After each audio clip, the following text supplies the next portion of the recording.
જય મુરલીધર મિત્રો, perfect farming ચેનલમાં હું દિનેશ આહિર આપ સૌ મિત્રોનું હાર્દિક સ્વાગત કરું છું।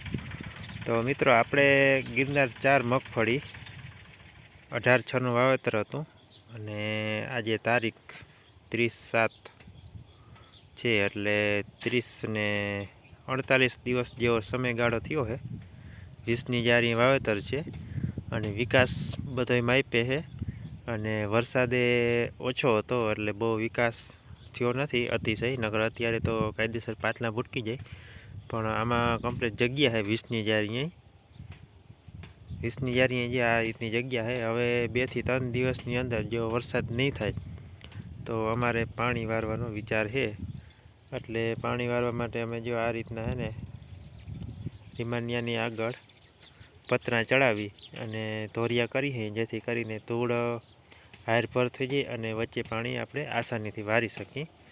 તો આ રીતનું અમે અત્યારે સાતી હાંકી હઈ અને આ ચોથી વાર વખીણું અમે હાંકી હઈ। હવે આના પછી કંઈ નક્કી નંબરે હાલે કે ના હાલે, એટલે આ છેલ્લું હાથી કદાચ કહી શકાય। તો જો કે આ રીતના આપણા 8 ઇંચની જારી રહીએ છે, 20ની જારી 12ના રેમાનિયા છે અને આ રીતનું કંઈક પતરું છે। આપણે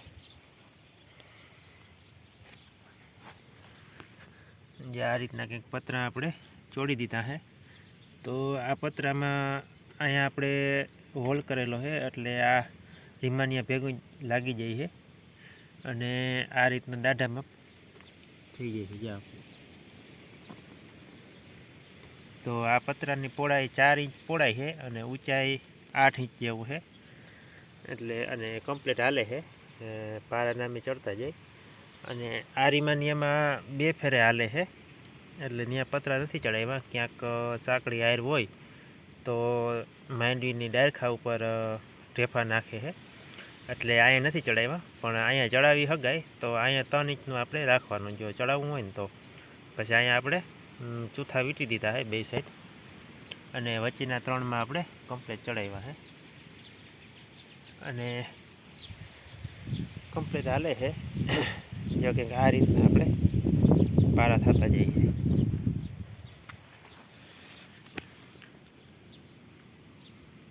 જે આ રીતના ધોરિયો થતો જાય છે, સાઈડમાં ધૂળ ચડાવી દઈએ અને કમ્પ્લીટ ટ્રેક્ટર હાલે છે આપણે।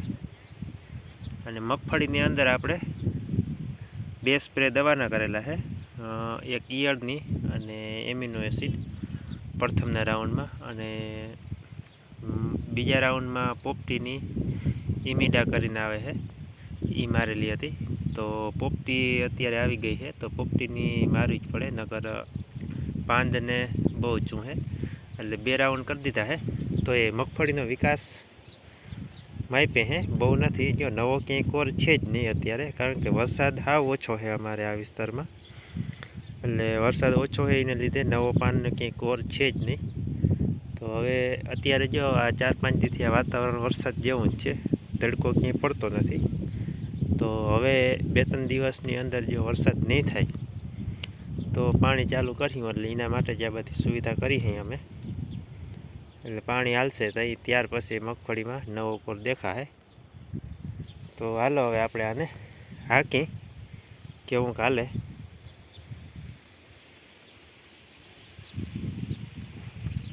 અને આ રીતનું આપણે કંઈક છે, 4 આયરું લેવાતી જાય, 4 દાંતે વાવણું છે એટલે, અને પાછળ 2 ડંગણા રાખી દીધા છે, જેથી કરીને સાતી બહુ ફગે નહીં અને કમ્પ્લીટ હાલ્યું જાય।